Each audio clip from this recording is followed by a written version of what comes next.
Good morning, everybody. Thank you for spending a little bit of time with us at Bank on Washington's first event of 2025, uh, a data deep dive on who is unbanked in Washington. If you're joining us live, please take a minute and make sure that you're muted. Put your name in chat.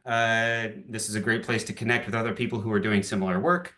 Any contact information you want to drop, any questions that you want to ask, please utilize that chat function.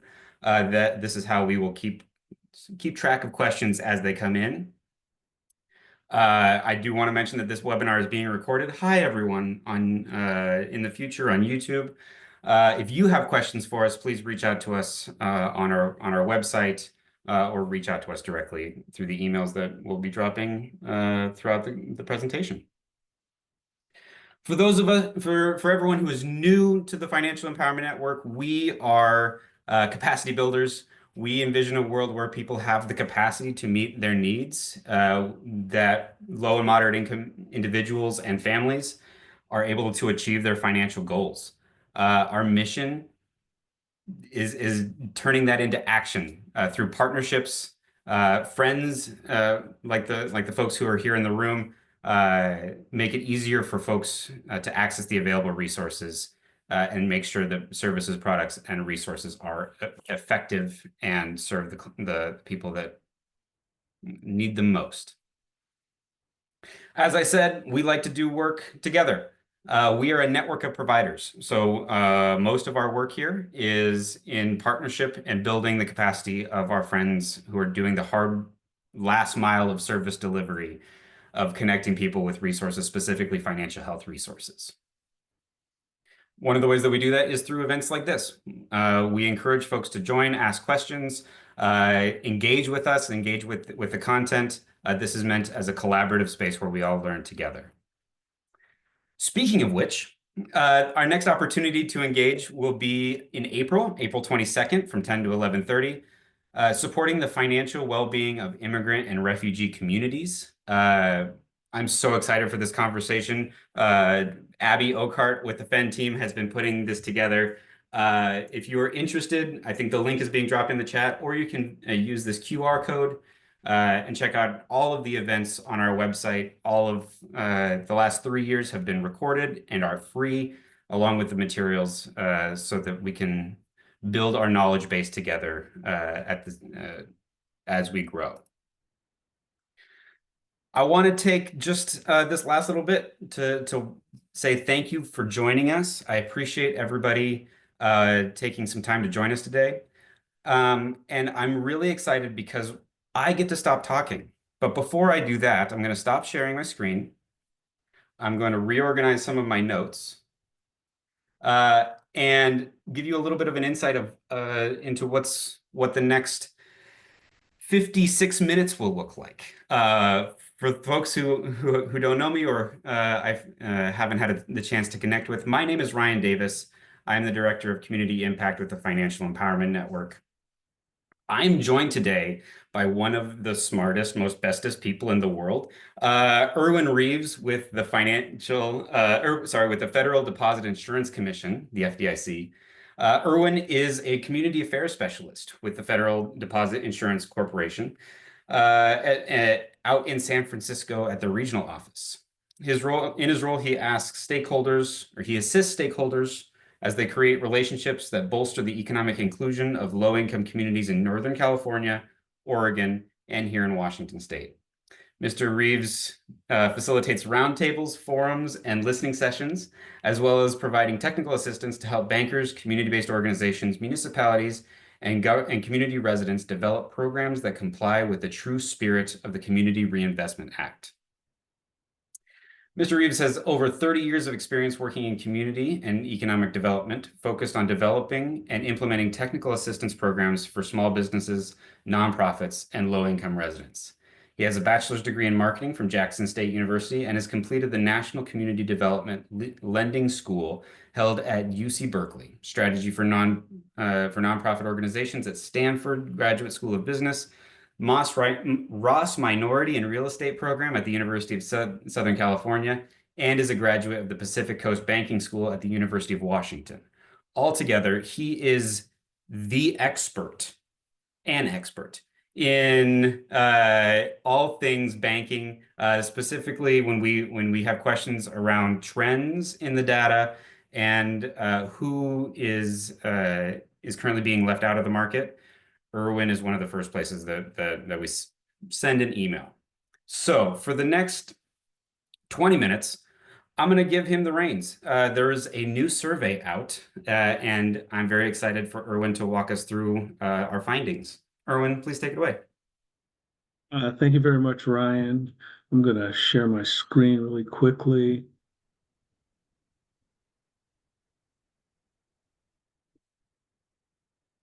And hopefully you all can see that. Ryan, thank you for that introduction. I am not the expert. I'm a servant looking out for the community and trying to help out the best way I can. So I'm going to provide an overview of the FDIC's national survey, and really just kind of walk through some of the data related to the state of Washington, and then talk about how you can utilize the information and kind of how to read between and around the lines that are presented. Of course, I have to give you a disclaimer that these are my thoughts and not the expression of any agency. Mine here to therefore created and needed to be abide by in an attempt to comply with the executive orders that have come out. And these are not endorsements or recommendations or favoring by the agencies or the U.S. government. So this is our agenda for this particular segment. I'm going to go kind of fast through some of the national data, but we'll talk a little bit about the survey, talk about some of the changes in households as we define them related to being unbanked. We will kind of get a high level overview of what's happening at the national level.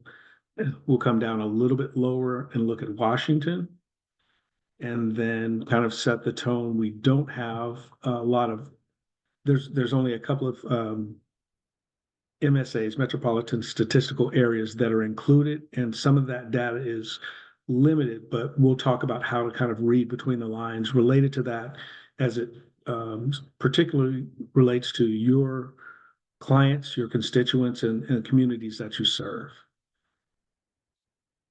And so the survey is started in 2009, and it really focuses on unbanked and underbanked households.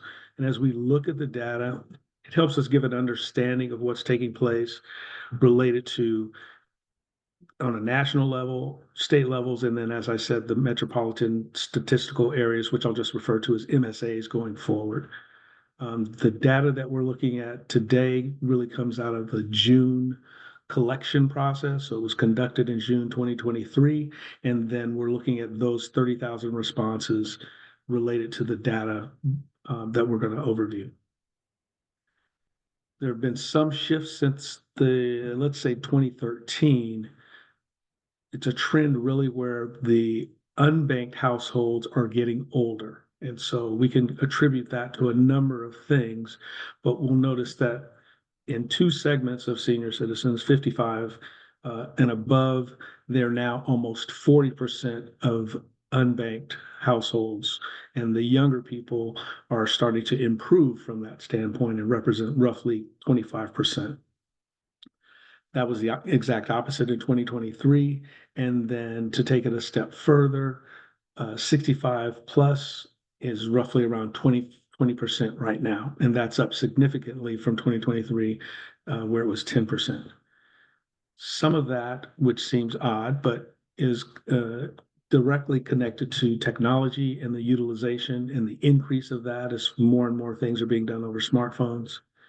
And then there's an undertone of, we'll just say, cash only activity that's taking place, which seems counterintuitive given the changes that were made because of the pandemic. But yet and still, cash only is a growing component, especially with seniors 55 and up using more cash for their transactions. Good news is they're not using as many alternative services, but that also makes them susceptible when they start to participate in that activity. And then the target is a wider age range overall. And then again, we want to acknowledge technology and the movement that's taking place there and the growth. And we'll start to see that in some of the charts that we look at. And so let's just dive in. So you can see that these are the national numbers at this point, and you can see that there's been a good decline, but yet and still there's quite a work that can be done. The movement that you see here is really related to kind of some of the post-pandemic activity. So the natural progression with the work that you all are doing to help get people into bank accounts was kind of on a trajectory that goes like this. If you just kind of try and make this a straight line, and all of that was disrupted and kind of set back changes in households as we talked about from that component, and we'll see as we go through some of the data moving forward. I wanted to highlight this particular statistic because we're talking about working aged adults at this point. And while there's been a great improvement as far as working age adults with disabilities or working age people with disabilities, there's still a lot of work that needs to be done. And I just want to emphasize that from the standpoint that you can have productive citizens that don't have access, and then that limits the overall economy. Overall, that's my individual opinion. I think the more access we can get for people, the better it is for everyone, because you've got segments that are able to operate independently, which them learning about the utilization, especially the modern technology, I think is very important. So I just don't want to understate that. Individuals with disabilities are written into some of the numbers. I didn't carve them out in some of the other components, and that's why I wanted to bring it out here, because it's embedded within some of the data that we'll be looking at, but I wanted to acknowledge and have us recognize that. This is a chart looking at unbanked households with children. Again, we see continued decline, but there's a fair amount of work that needs to be done. I do want to highlight that for single fathers, significant change up, but then an adjustment to come back down. And so it really takes people being committed to the work to help results like that take place. But as we can see overall, there's a lot of work when we look at just single parents in general, and then in particular single mothers, in trying to help get them access to accounts so that they can lower their household costs. At the end of the day, that's one of the things that we're talking about related to what we will see in the data, is that they have to pay for financial services somewhere. And if they're not operating within the mainstream or within specific programs, families, households can pay additional costs that are going to then suck into their ability to cover their primary needs for their household.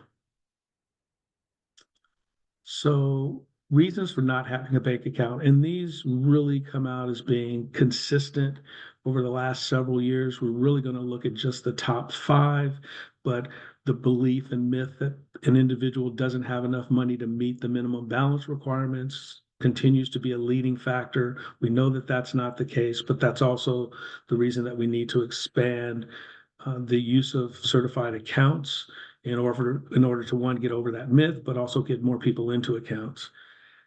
The second, and it seems to vary from time to time. It always goes in waves, but people still don't trust banks. And it's really based a lot on familial history, or based on, in some instances, myth or bad experiences that individuals have had at financial institutions. So that's something that is going to continue to be an issue that needs to be worked on. Then there's the perception around avoiding the banks, selling material or selling information related to your privacy. Those are concerns that everyone should have in general, but it's not necessarily the case with financial institutions. And then the kind of all-time favorite, bank fees are too high. and then they're also unpredictable. So these are kind of the things that withhold people from that standpoint, leading to the work that you all do in trying to get people not only just access, but getting them comfortable with using the system. One of the bigger outliers, and I guess it's not an outlier at this particular point, but it stands out a lot, is the significant growth in mobile banking activity. And the reason I say it's an outlier, you can see here 2013, um, senior citizens 65 and up were really not using mobile activity, but that's a lot of growth to take place. Yes, it's a 10-year period, but the use of uh, mobile banking is continuing to grow and expand as people get more comfortable. And that's another way that individuals and households can manage their money a little bit better. And as we suspect that 15 to 24, they're at the highest level, and it will get to the point, I'm pretty sure, because they don't necessarily know how to write checks. All those kind of things are going to go away. And so their need to go to the office or go to a branch is going to continue to decrease. And we'll look at that a little closer and a couple of other things as we start to drill down into the material. Excuse me, just a second. So this is the first step in looking at that. And as you can see, we go really to age. We've got our seniors at the office, usually as a part of their actual social and interactive fabric within their life. So it's important from that standpoint. But we also see a fair amount of volume with individuals that don't have a high school diploma. And I think that just harkens back to not just necessarily their lack of use with modern technology and use of the mobile phones, but really wanting to talk to someone to make sure that they're understanding what's taking place related to accounts when they have them. And again, this represents individuals that have accounts. So we're not talking about the unbanked right now, but really looking at the use of banking services. And then I'd also like to point out that non-metropolitan areas, they have a tendency to want to actually be in the office. And I think that speaks to local culture and behavior that takes place in smaller communities. And individuals are just used to talking to someone and seeing and interacting with someone versus trying to accomplish things over the phone even, or using mobile banking. We're going to slip down into utilization a little bit more, but this is really around, again, mainstream banking activities. And we can see our unbanked that completed the survey really do not use any credit services. There are a lot of reasons for that. We won't dive into those today. We're just going to look at the kind of the data on the surface level. And then you see the exact opposite happen where you start looking at traditional credit cards and then other features that are available if you have a bank account and have established a banking relationship. And then just really quickly again on no mainstream credit based on household characteristics. We would expect that clients that you're working with that fall into these categories have some challenges getting access. Some of that has to do with credit score and improving their behavior as it relates to managing money.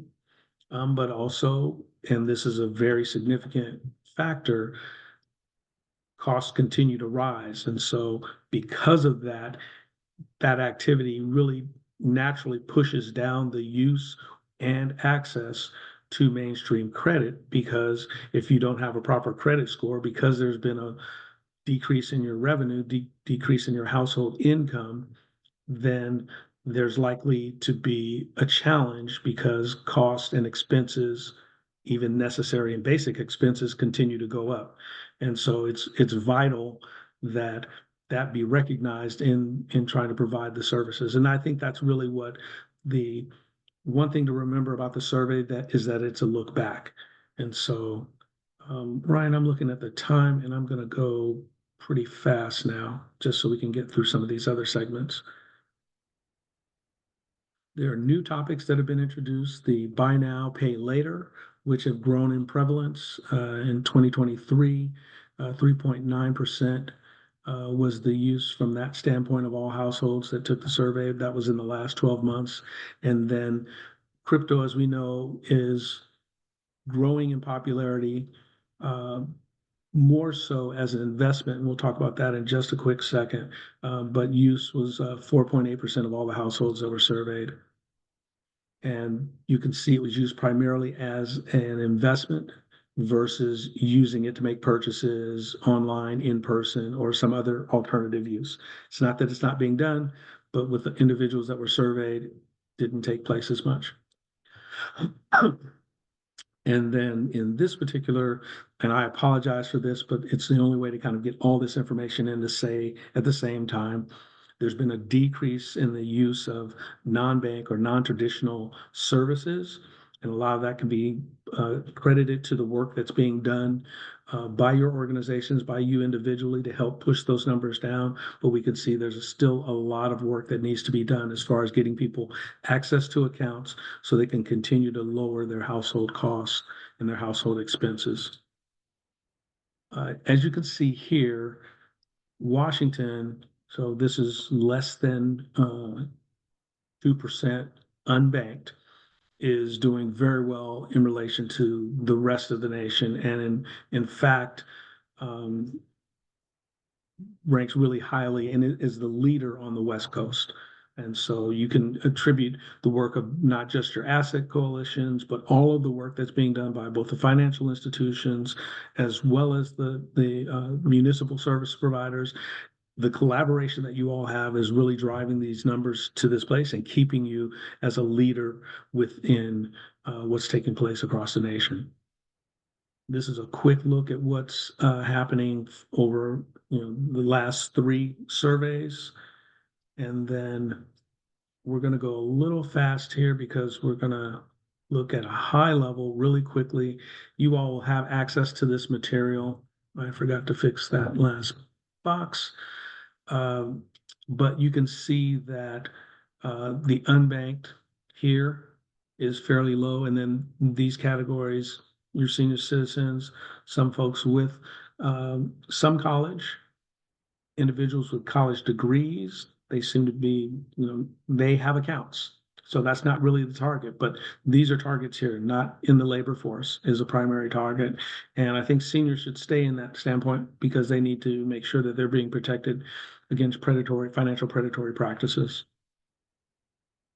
The most common ways to access, we looked and talked about that a little bit earlier, but you can see seniors still want to go inside the offices and the branch.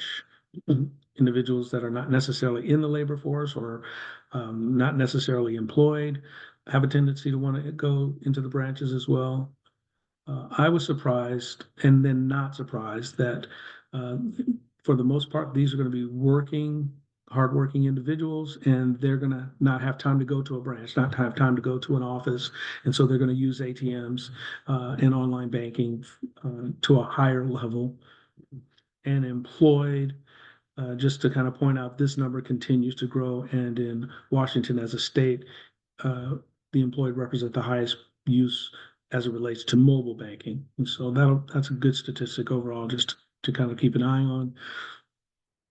I included this one because this speaks to, and actually I want to go back and I apologize for this.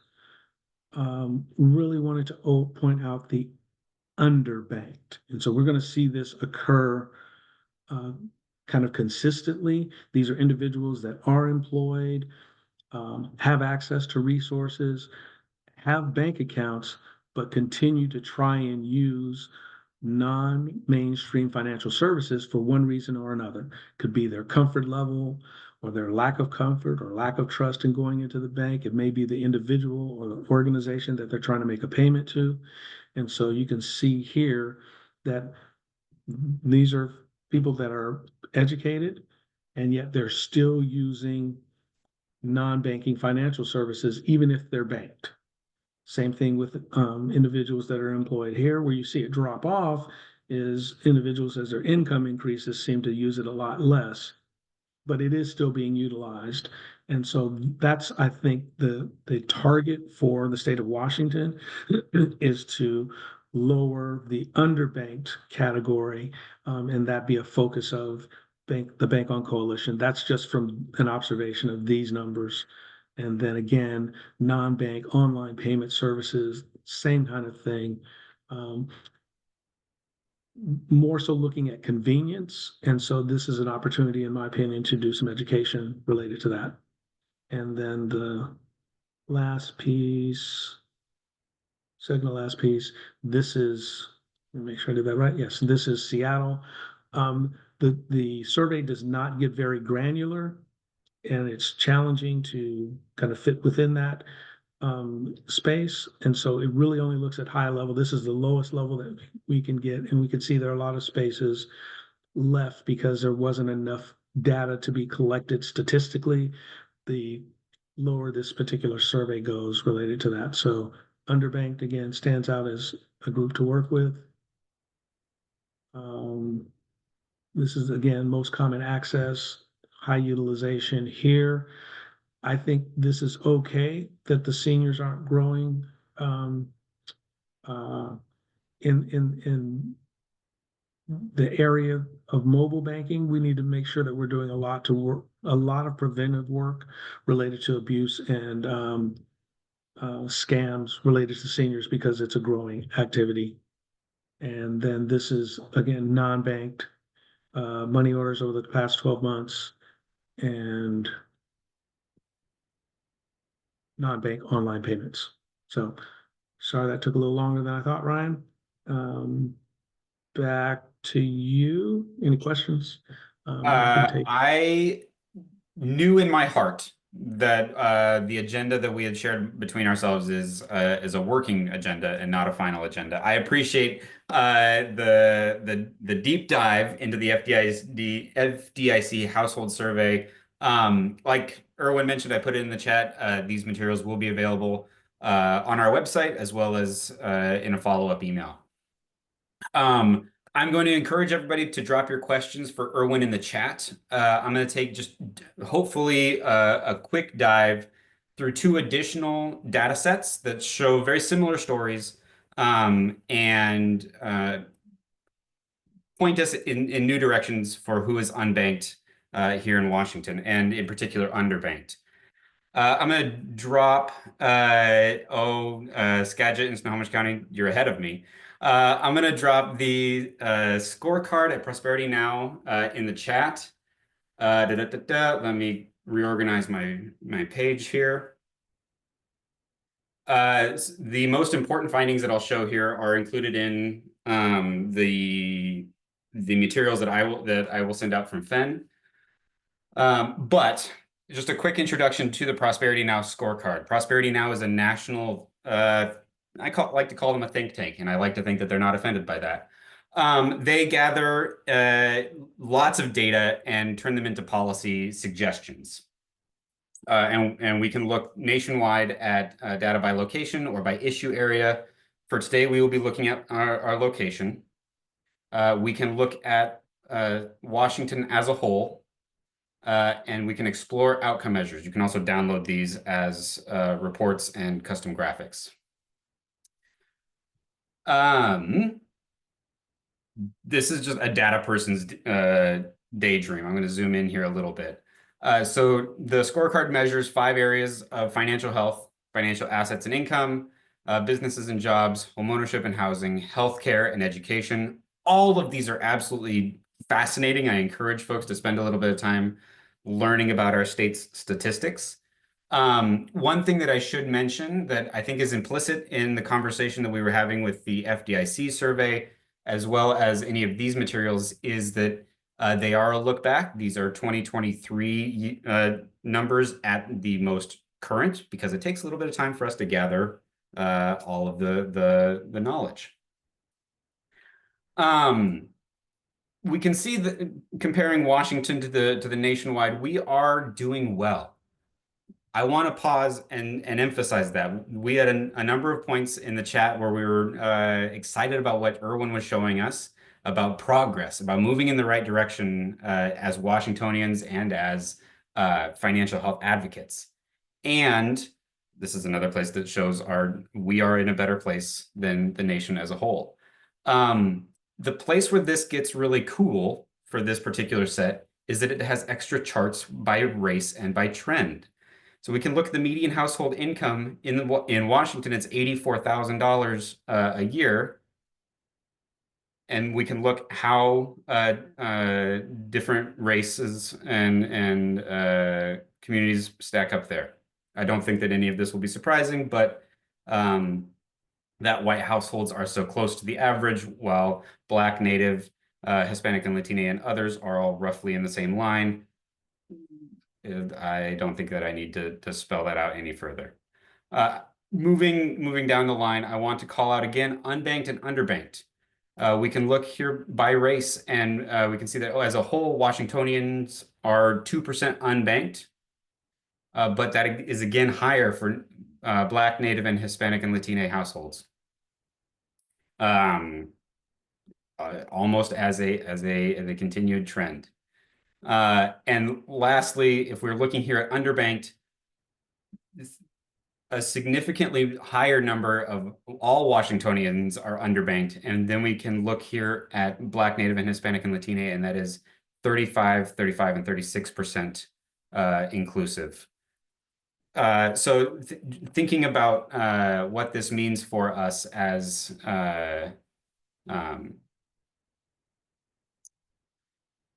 both as service providers and as we're thinking about what systems are involved in who has access to banking services, it is important to consider who is a part of our communities.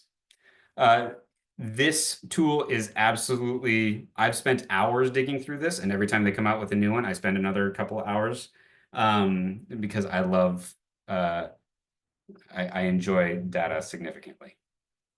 I also want to look at the trend chart for unbanked. And we are moving in the right direction. This is not zero, so we have some work to do, but we're moving in the right direction. The other resource that I wanted to point out to everybody, and I'm actually going to stop sharing my screen and transition back to my slides. Maybe we're going to get there together. Okay, these are the pieces of information that will be included in the follow-up materials. Unbanked by race in Washington, underbanked by race in Washington. This and links to find out more. One of the resources that we can use to continue to move forward for our Bank On resources. For folks who are new to FEN or haven't heard us talking about Bank On, I do want to spend just a little bit of time introducing the idea and the benefits of joining this initiative. Bank On is a national initiative housed within the Cities for Financial Empowerment Fund, where I stole most of these slides. I mean, borrowed most of these slides with their permission. Working to make it easier, make it more accessible for people to access financial institutions and banking resources. $40,000 over a lifetime spent on alternative financial services fees is incredibly high and should make us feel things. And as Erwin was saying, being unbanked or unconnected to financial resources has a harsh reality, or has a decreases the amount of savings that someone can have, limits the access to credit resources, and are more likely to be at risk of fraud and scams. Here in Washington, we have a Bank on Washington coalition. We partner with financial institutions, community organizations, local government, federal regulators, all of whom are in the room. Hi, everyone who's a friend of ours. We appreciate you being here. And we work together to find collaborative solutions to address some of the problems that we were, some of the challenges that we were seeing in these data sets. And we have data. The Bank on National Data Hub, Bond Hub, is a collaboration between the Cities for Financial Empowerment and the Financial Reserve or Federal Reserve of St. Louis in gathering all of the data of different regions. Taking a quick snapshot at the national picture, in 2023, across the 44 institutions that reported numbers, we'll get to what that means in a minute, there are 11 million accounts open that meet Bank on national standards. And what that means is that accounts are confirmed to be safe, accessible, and affordable. If you're interested in the national account standards or want to know what that could mean for your financial institution, send me an email after, and we'll touch base. The important number here, if you are considering opening or learning more about having a bank on certified account at your financial institution, 84% of people who open a bank on account are new customers. It is a great way to bring in new faces to your organization or to your institution. It is a significant. I don't think that it is a surprise that in the wake of the pandemic and a looming economic recession, that many folks are looking for cheap, affordable, and accessible financial products and services. So let's look at Washington. I am going to quickly breeze through this, and then I'm going to show you how to access the tool and where we can dive down into the zip code level. These are findings from all of the reporting institutions in Washington. That does not mean that these are all of the institutions that hold bank on accounts. These are all of the institutions that report their findings, the account activities at a certain level, very much respecting client privacy. But we can see that there are 255,000 accounts open in Washington that are bank on certified. That is significant. And there are not many reporting institutions in Washington. So that implies that there are more than 250,000 accounts open in Washington. But if we look at this ratio, we're seeing a strong number opened this year. And again, 84% of folks who open a bank on account are new to that institution. And in my brain, that implies that they are new or returning to banking as a whole. We also see that only 15% of accounts are closed in the 2023 calendar year. One of the challenges that this data set has is that many institutions will call an account closed when it has been improved. So going from a bank on account that may or may not have limited features, being encompassing as I can, if someone moves into a different account, that is sometimes included in this 15%. So most folks are staying with their account once they're open, or at least staying with their financial institution. I mentioned folks who are reporting. I think that we can do a better job of giving credit to people who share things that make our work better. So I just wanted to take a minute. These 10 institutions have certified accounts in Washington and are reporting their successes and their challenges to the National Bank on Data Hub, which improves all of our outcomes in knowing what our community needs. There are 17 accounts in Washington that meet the account standards, the national account standards. If one of my colleagues from FEN can drop our accounts list in the chat before I can, that is a great place to start if you're a community-based organization looking for a bank account for your client. I highly recommend that resource. Diving in a little bit more, I want to call out a couple of things at the state level, just to show that people who are opening these accounts are using them. 75% of folks who hold bank on national or who hold bank on accounts are making debit transactions. 74% are making withdrawals. 62% are making deposits. And I think that is different from direct deposits, which is 40% up here. So people are spending money, people are depositing money, and much like we saw earlier with Erwin's data of folks moving into more online spaces, 81% of Bank On users are accessing their accounts digitally. Okay, I am going to stop sharing my screen here, and I'm going to show us how to access this tool. And then I want to open up a conversation I want to ask Erwin questions. So if you go to the link that I just dropped in the chat, you can come here to the Bank On National Data Hub, scroll down here to use the tool. It will open a tab that looks like this. I don't know why I need to interact with the report. I already am. We can go to the state name here in Washington. This is all of the data that we just looked at. You're welcome to take a deeper dive into what this data could mean. Or somebody in the chat, throw out a county. Give me a county to dive in on. Skagit! Somebody was ready. We can come down here to Skagit County, where we can see that 83% of accounts are new to the institution. There are currently a little bit over 4,000 open accounts. People are using them at similar rates, and they're digitally active, much like their counterparts. Somebody throw out another one. Kitsap. Oh, Snohomish and Walla Walla were also there. I like Kitsap. Sorry, I saw it first.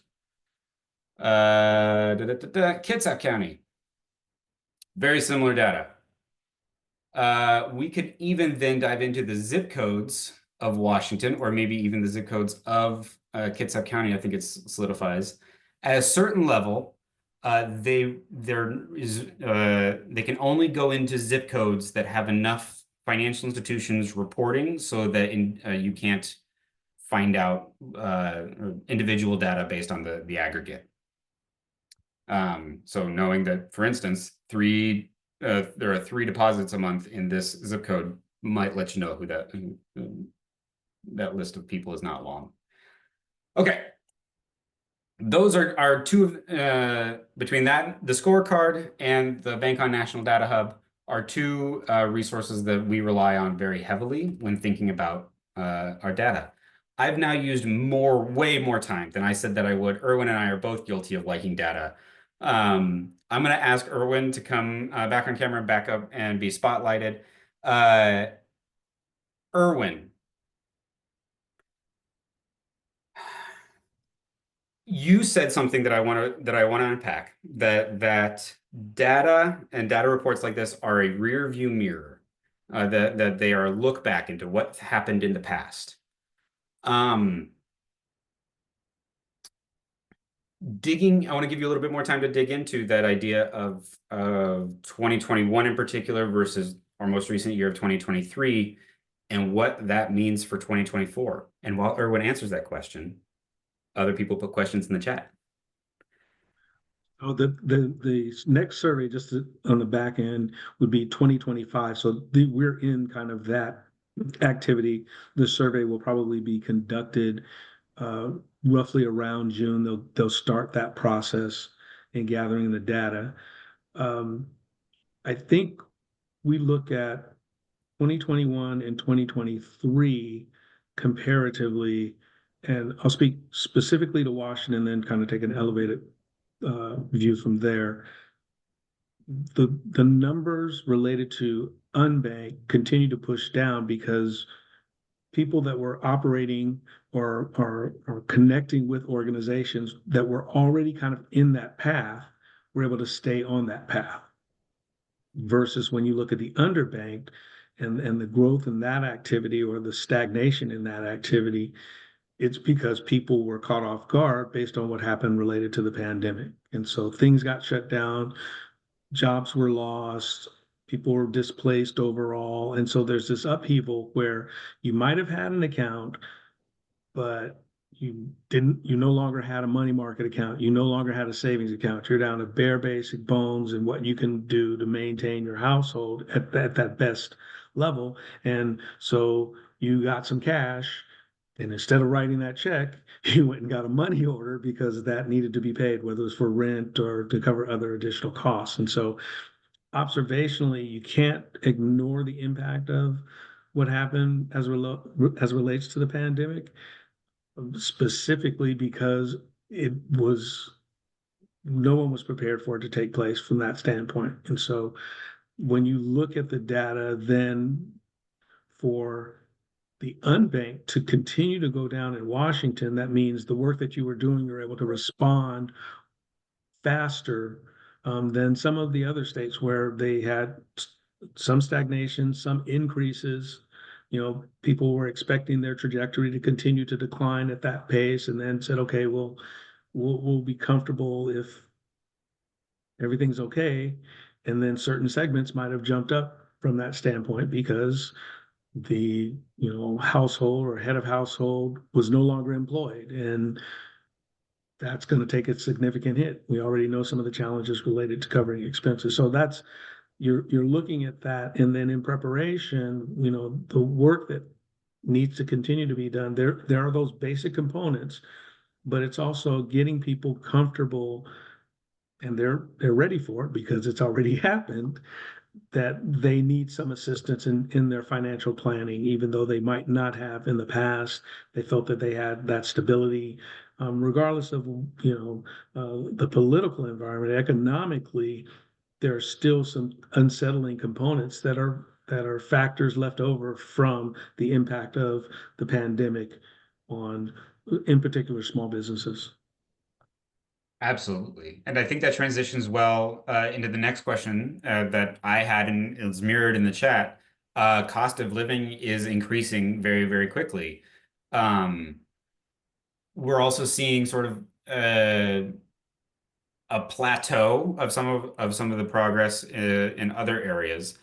I am very interested in what connections you see between the folks who are underbanked and what that means for resources as costs increase. So I have really mixed feelings in this area because um, I'm going to stand on a soapbox right now.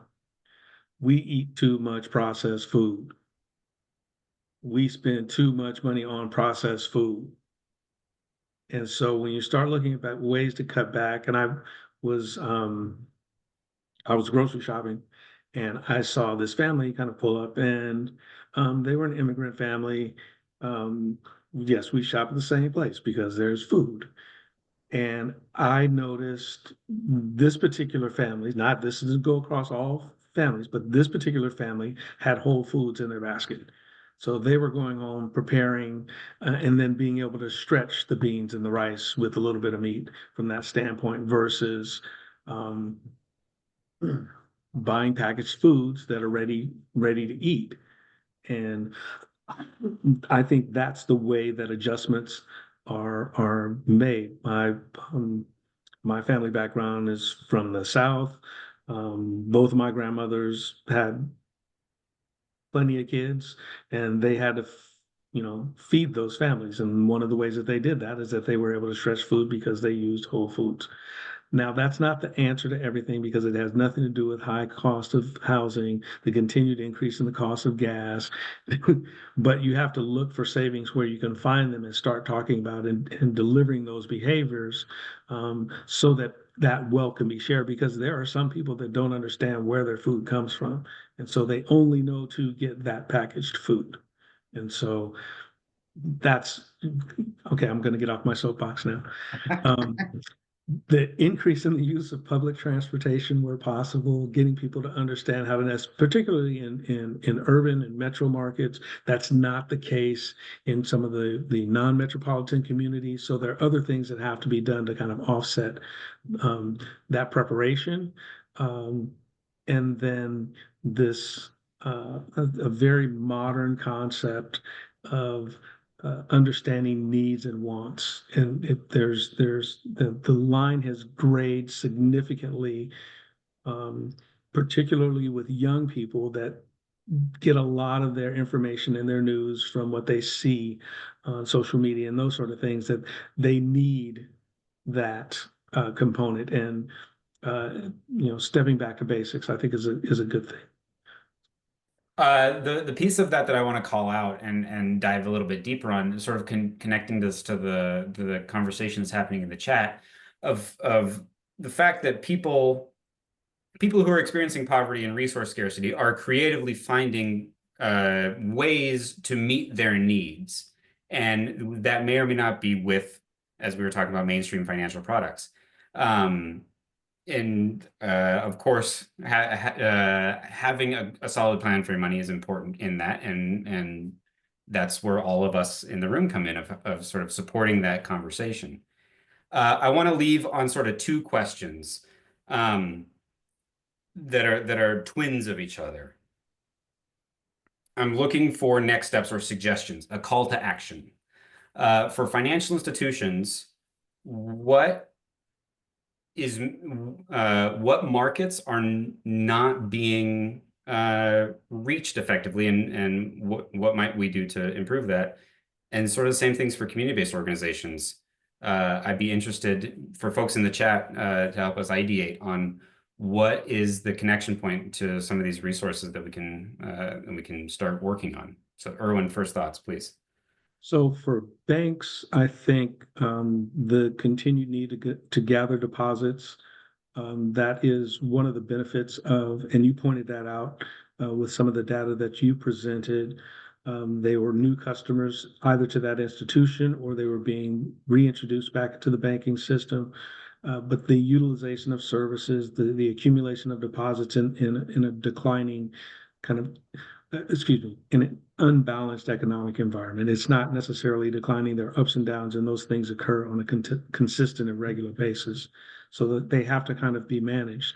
And the benefit, at least when I put on my former banker hat, of participating in activities like Bank On, it gets you, one, compliance within the regulation, but also you're building a base for your customers by bringing them into an entry-level product. You don't understand or don't know how that individual, how that household is going to grow over time and their need to have additional financial products. And so usually the first bank in is the bank that people don't switch banks very frequently. When they get upset, they do make a move from time to time, but for the most part, most customers are very loyal to their financial institutions. And so if you're able to help a family elevate themselves because they've used your introductory product, then they're likely to stick with you as they continue to grow their household.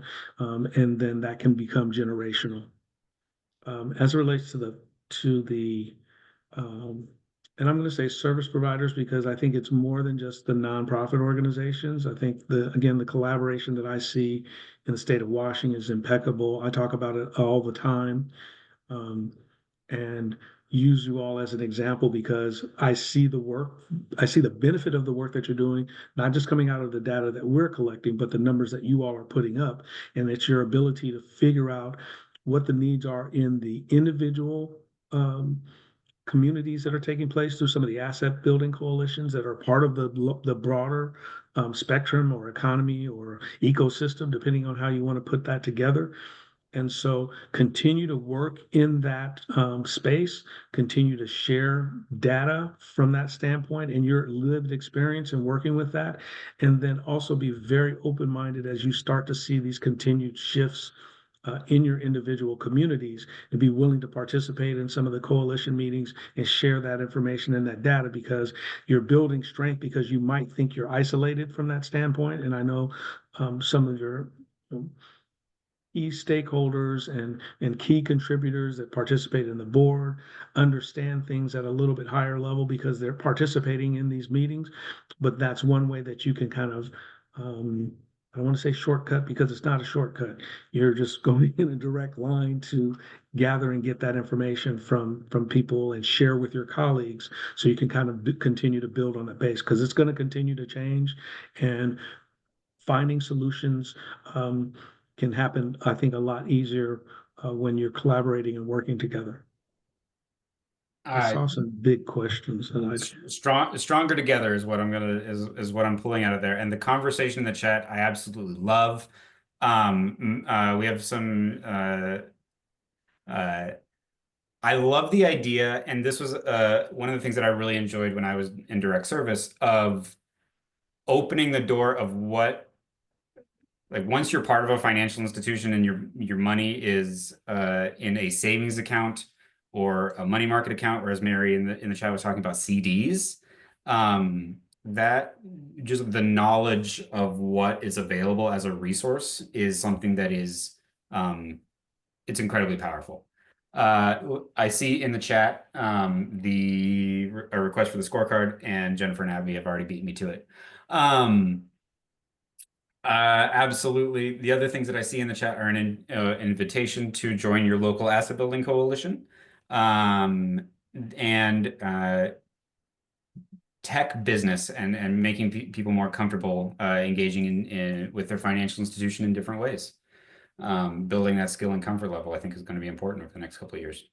Ryan, I want to throw a quick 30 seconds on Do a it. couple of comments coming from Mary Vega and Kim Toski around education and expanding that. I think those are, I don't want to say low-hanging fruit because it's vital. It's very important. It's the basis and the foundation of building financial stability. For financial institutions, really trying to figure out how to re-engage that community development service activity.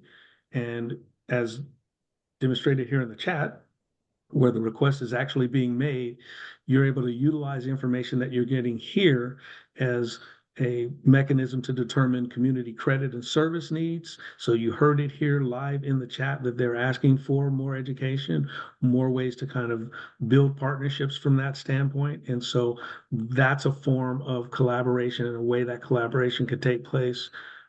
Maybe share the notes or chat if you can with the attendees so that they can use that as a way to engage one another. I can't underscore the importance of financial education. I don't say financial literacy. I say financial education because that's again, that's my little soapbox, because I think it's important to build the foundation utilizing structural tools that everyone does not have access to, but everyone should have access to, because it's not a common conversation. Literacy, you can have a different interpretation on that, and that interpretation can be that someone doesn't understand or they don't have the capability of understanding. Well, you don't know what you haven't been taught. And so sharing that information, creating those collaborations, I think that's more than my 30 seconds, but I think that there is room in these conversations for soapboxes. If we can't have soapboxes, then what's the point?